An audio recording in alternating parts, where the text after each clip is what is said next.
I'm now going to introduce our final speaker of the event, Manda Brookman, who has been working in Cornwall for the last 19 years in the field of change, resilience and creative disruption. Previously, she worked in a range of third sector organisations on local, national and international programmes, looking at waste, homelessness and sustainable development specific networking, as well as communications. Manda joins us as the co-founder of Coast, the One Planet tourism network, which now has over 3,000 members across 50 countries. And she's joining us today to close our conference, giving us an assessment of the challenges ahead and what will be required of heritage organisations. So I'm now going to ask Manda to take over and provide our final talk of the conference. Thank you, Manda. Thank you very much, Claire. Fantastic to be here, as they say. I've been dipping in and out of the event over the last 2 days where I can, and it sounded an extraordinary time for everybody in a really good way in difficult times. So thank you for inviting me. I'm going to talk not about some of the nitty-gritty practical stuff, because some of the stuff that I've been seeing from the presentations over the last 2 days have been incredibly practical and useful, and that's exactly what we need when we come to figuring out what we do next. I think I'm going to talk a little bit about some of the bigger picture notions that help us understand why we're having to deal with this. So I'm going to share some of those thoughts with you. Really keen to hear your thoughts as we go forward. I'm sure people will have very specific ideas as to what their organisation may or may not be able to do. But I'm going to talk a little bit about some the headline issues. So, and I'm going to sort of phrase it in the notion of creative disruption. We are in time of huge disruption, as what's been called a critical juncture. Everything is changing and everything is unpredictable. An opportunity for some of the changes that we wanted to change and haven't had the opportunity up to now because everything has been so inflexible. So the notion of creative disruption is finding a way of using a difficult time for good, and finding ways to constructively make things change when they have to change and perhaps haven't been doing so at the speed that's required. And of course, we now have multiple crises to deal with. So I run a number of programs. One of them is a tourism network called Coast, and we have members across multiple different sectors, multiple languages, multiple areas of expertise, and the point really is to try and collaborate and see how we can move forward on some of these very difficult situations. That's coastproject.co.uk, and I also run a network looking at those big ideas and why we find big change so problematic. And that's an informal alliance to anybody that's interested in looking at how we do or don't deal with magnificently difficult change and wicked problems. So I'm going to talk about 3 things really. The first one is a reminder of the why. Why are we here? Why are we dealing with this particular issue? As Claire said, this really huge theme, and this could be either of the C words that we're grappling with at the moment in terms of COVID or climate. And it's the fact that we have no choice now. We've left it too late not to be doing it. We don't have much time left. We have an enormous amount to do, but we have incredible reach as a sector, and we have incredible reach to communities and to individuals and their ability to imagine and to put themselves in other people's shoes. Because of the work that we do, we carry so many stories with us, and that is an incredibly liberating thing for our imaginations to imagine other. And we as a sector are really good at imagining other, and here we need to imagine a different future from the one that seems to be staring us in the face. We absolutely need to imagine that could be different, and then we need to decide what we're going to do about it. A quick reminder of what we've been seeing over a couple of years. This was last year. It seems a very long time ago now, when the temperatures in Chennai in India rose to 50 degrees. At 50 degrees, the human body can't cope. It can't cool itself fast enough, and we should remind ourselves that people are already dying in terms of the massive disruption we're seeing from extreme weather events. In terms of numbers, you don't need to understand what this means. You just need to understand that 25 GT is the amount of gigatons of emissions. This is where we understand that every single thing that we're doing in every sector and every activity is utterly crucial, because it needs all of us now. 25 gigatons is what we have left if we want to stay below that 1.5 increase in temperatures, 1.5 degrees. 56 gigatons is what we are projected to emit. So we are more than twice over what we should be in terms of our budget of emissions. So this is the seriousness of the situation we're in. So everything you do counts. And as some of you may have heard, we are perilously close to irreversible damage to our ecology and habitats and our wildlife. I don't know if you remember, but 2 years ago, we heard that from the World Wildlife Fund that we had managed to reduce our vertebrate population by 60% since over the last 50 years. As you might have heard, we are now entering another level of species extinction that we've never been in before. There's a sixth a mass extinction, and those figures of 60% destruction of our habitat, of our vertebrate, that might be 90% by 2050. I can't even begin to imagine what that looks like. And we heard, but this year, that we are now 68% reduced in terms of our vertebrate mass. These are massive, terrifying figures. And so we need everybody engaged.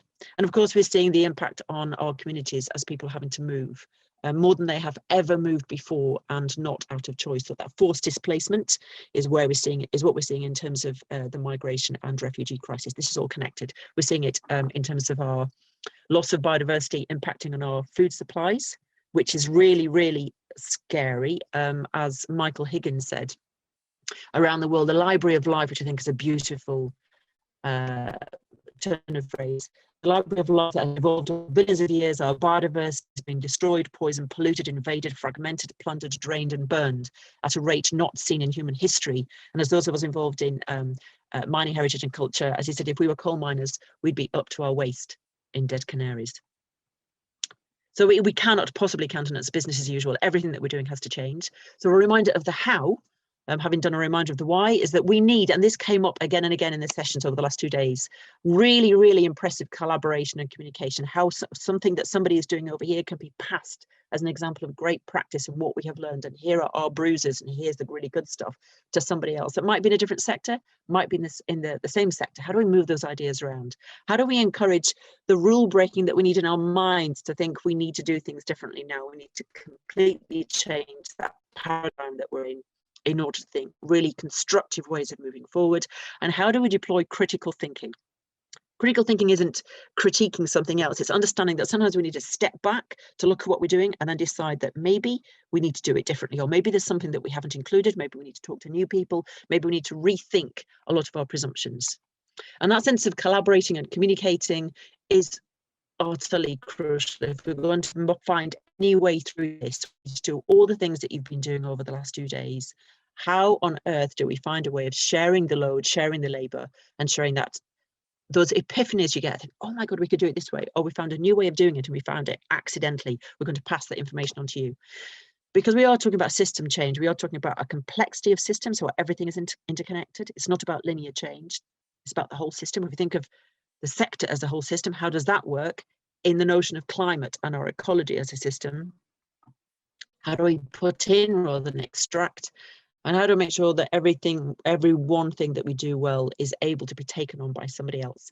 Emperor penguins work together. It's very, very cold where they are. And essentially, the ones on the outside, as they get colder, and this big huddle that they use to deal with very adverse circumstances, are brought into the huddle of the penguins. And then the warm penguins on the inside are moved to the outside because they have been warmed up enough to be resilient to the cold circumstances. And I'm thinking if penguins can find a way to collaborate, it must be the wit of man and woman to do the same thing.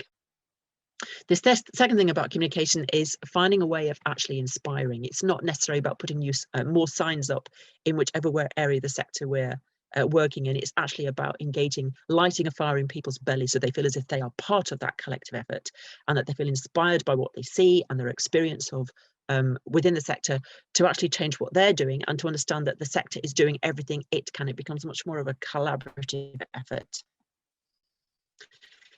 And it's about being positively deviant. It's about understanding that we have presumptions which become a narrative, which becomes something we just carry on doing without even thinking about it. These are our stories. We need to challenge them.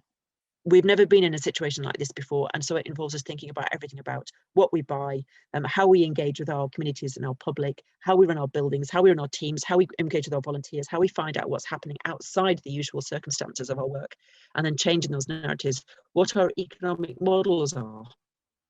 Have we thought about those constructively enough? And we can see it happening everywhere. We saw it happen in the presentations over the last 2 days.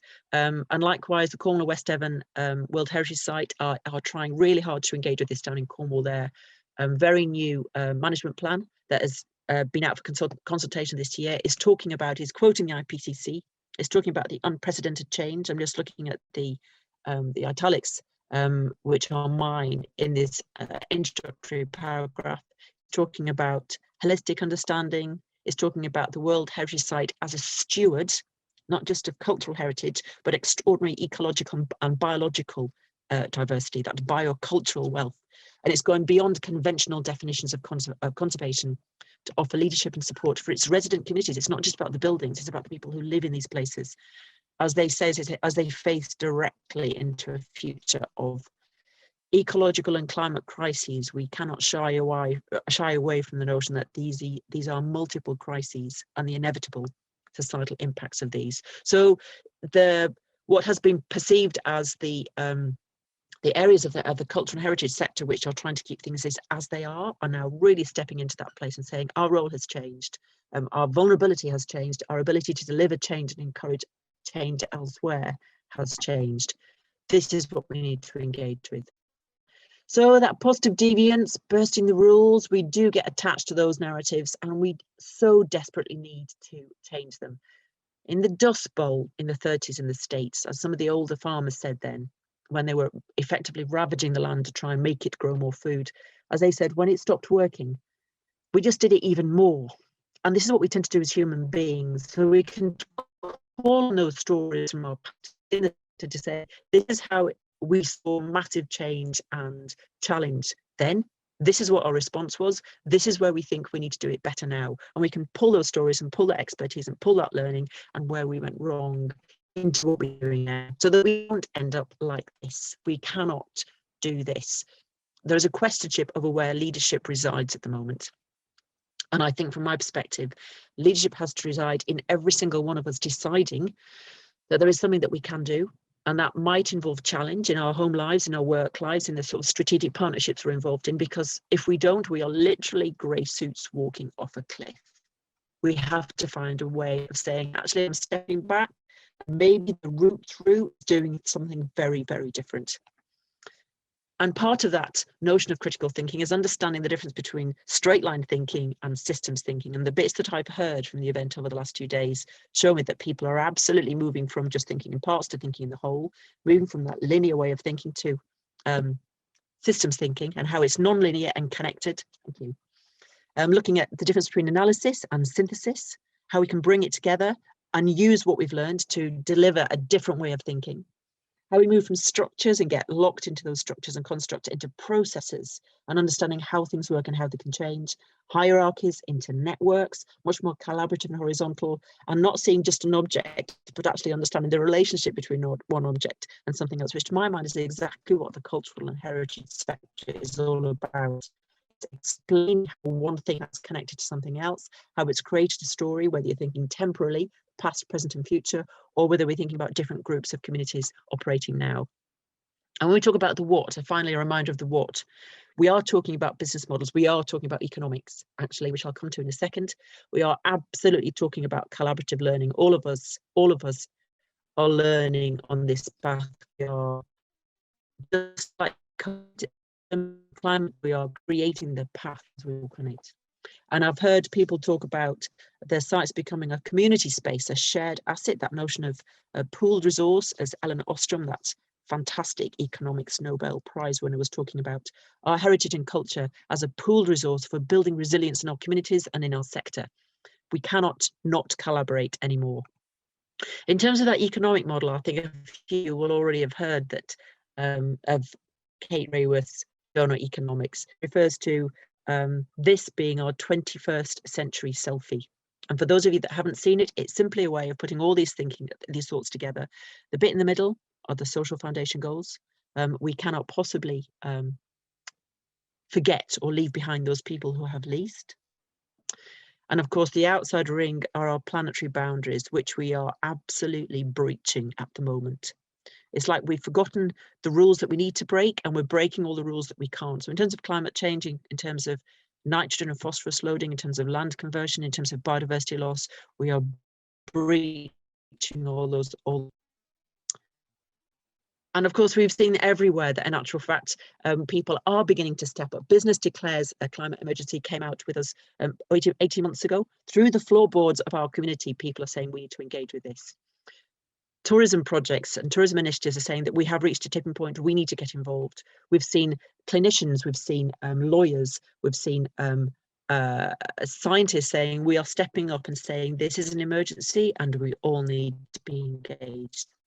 And of course, now we're seeing those big institutions or Royal Society of the Arts saying, actually, we're going to declare we need to make sure that we are part of this, part of the solution, part of figuring out what crafting the solution is, as much as the problem.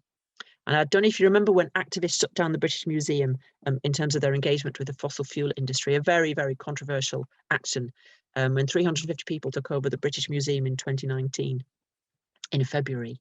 And what was extraordinary was the number of community members who came along to that day and got involved and said, we are stepping up and deciding this is what we can do. There's so many things that I can't do at a structural level, but this is what I can do at my level. 1,500 people pitched up. And then what was most interesting in terms of this, the contagion of this good change, was that the union that represents their staff then backed the funding protesters because it gave them the leverage. This is all about leverage. They gave them the leverage to say, we need to do something about this at a structural level. So we have, if we are worried that we do not have permission to step up and do something about this, we can move away from that now. People are desperate to see action and change at every scale. Arts and culture have declared a climate and ecological emergency with some incredible organisations doing incredibly good things. So we see that natural people want to be engaged, and by stepping up and doing something, you are creating an example that somebody else can see. As Einstein said, setting an example in actual fact is not the main means of influencing others, it is the only means. If we take Einstein's example, all the examples that you've been talking about over the last 2 days about the things that you're doing, whether it's talking about how you manage procurement and the way you manage energy or paper inside a building, or whether you're talking about the sort of community outreach that you're doing, it's not just that action that counts. It's the fact that other people are seeing it, and the communities and members of the public who come into your sites and come into your activities and performances and presentations, they are being engaged in a way that they would not be engaged otherwise. So you are constantly influencing and engaging others, either people in your sector or the people that you're talking with. And just to finish off, it doesn't really matter which of the maps, which of the graphs you look at when it comes to climate change. They're all the same shape. It's all going from it was okay to it's not okay, whether you're talking about temperature or temperature change, whether you're talking about any country, whether you're talking about rise because of carbon emissions. And the difficulty is I have a son and a daughter who will be this age by the time we need to have changed everything. And where the red line is, it shows the trajectory that we're on. So this now becomes, for all of us, I think, a very personal effort to make sure that the young people that are in the face, looking this in the face, have our backing. So everything you do, everything that we do, everything we do individually or collectively, will be finding a better route for the young people that we have as our responsibility, the ones that we love and the ones that we care about. So to sum up some of those things, we need to find a way of communicating in such a way that we inspire people to take the sorts of actions that you've been talking about at home, at work, in their communities, in their social lives, in the way in which they're engaging with. Talk about it. Talk about it. Don't not talk about it as if it's something that we can't mention, because that's the way that things stay in the dark corners, and that's the way that people think that this has got nothing to do with them and that somebody else is sorting it out. 10 years ago, the cultural and heritage and tourism sector didn't think they had anything to do with climate change, and now we know that it's actually to do with us all. The second thing is don't think in straight lines. That will not solve this problem. It's about figuring out how we look at the whole system and how we find innovative, unusual, unexpected routes to finding solutions. It's about remembering the penguins and the fact that we have to do this collectively. We have to share, we have to look after each other. If part of the sector is unable to do something, how do we enable them to get hold of the energy and the expertise and the sports so that they can move together as well? This ridiculous language you're hearing at the moment about world beating on anything, it's not about world beating. Surely it's about sharing everything that we have done so that everybody gets to be as good as everybody else on this. We can't have a weak link in the chain. It's about challenging the narrative, which might be having conversations with your trustees, it might be having conversations with your volunteers, it might be having conversations with your colleagues about what it is that you have been doing and how that might be changed. And it's about understanding that what you do is exactly the way that you encourage other people to get involved, because it makes it our collective problem. So even though most of us can see what might be referred to as the writing on the wall, for a long time we've just assumed that it is about somebody else and that it's somebody else's problem. And I think we're in a situation now where we've realised that's not the case. And people are setting up. I commend Claire on her words when she talked about the role of the sector to help raise awareness of the climate emergency and engage people in the discussion. And that might be having very difficult and scary conversations, but actually holding the space so that people can. Our heritage and cultural sites, our museums and our outdoor spaces are public spaces where we need to have those difficult conversations, the people power and the activism, so that we all feel as if we have the permission and the agency to act. And how we share those, the best practice and also the good enough, something that somebody has tried and think it's not perfect, but we think this is moving us forward in the right direction. None of us are going to be perfect at this, and we do not need to be perfect in order to move forward. Because of course, to change everything, we need everybody. So I would say we're in incredibly disruptive times. This is about using that to become creatively disruptive in that space, making change a good place to be, and making sure that everybody can be involved in that fight. As they say, don't stop now. You guys are carrying the fire. Thank you very much indeed. Thank you, Manda. And I appreciate you joining us today and giving us that really challenging but hopeful insight. I think it's the perfect way to close this event, and it leaves us to consider our roles in terms of the next phase of this work. I was particularly struck by your notion that anyone can be a leader, and I'm hopeful that that will inspire lots of people to commit to new approaches and consider what individually we can do. I suppose if I wanted to ask you a question, it might be whether there was a particular example of some work that's going on at the moment that gives you real hope. In any sector or a specific sector, anywhere? Well, our sector would be nice, but any sector that we might take inspiration from. I think the thing that really inspires me is the fact that unusual suspects are stepping forward. So, for example, in the wider sector, in the creative sector, I know of just in terms of donor economics, I've been asked to speak to people involved in endoscopy, in dance for people with disabilities, to economists, to community groups, to community climate action groups, to the creative and cultural sector inside Cornwall Council, to people involved in the World Heritage Site. This is what's exciting now, that everybody is getting involved and everybody can bring something. So the World Heritage Site management plan is now understanding its role, not just in terms of its biocultural wealth, but also how it can contribute to health and well-being and encouraging low carbon transport and people getting out and getting well because of what they have on their doorstep. So it's understanding the connection between doing things right by us as human beings and by the planet that we rely on, is also contributing to our health and the climate emergency and COVID, actually, by being outside in that incredible cultural asset we have, whether it's a heritage asset or a biodiversity asset. All of these are safe places to be in terms of COVID. They're really good for us and they help us value what we have. So I think my inspiration comes from the way that lots of different dots are being joined now, and people are collectively moving out of their silos and coming together. So the range of speakers over the last 2 days, for example, has been fantastic. That's where the magic is. Thank you. So we do have a Q&A function. I don't know if anyone has any specific questions for Manda. There's nothing that's sort of popped up yet. I think what I might do is just sort of move to closing comments, and I'll see if anything sort of appears in the meantime. I suppose I just sort of wanted to obviously thank everybody, so our speakers, our sponsors, the partners, and all of you, and in particular our technical support team, who've done an immense amount of work behind the scenes in the last couple of weeks. And obviously the Southwest Fed team as well.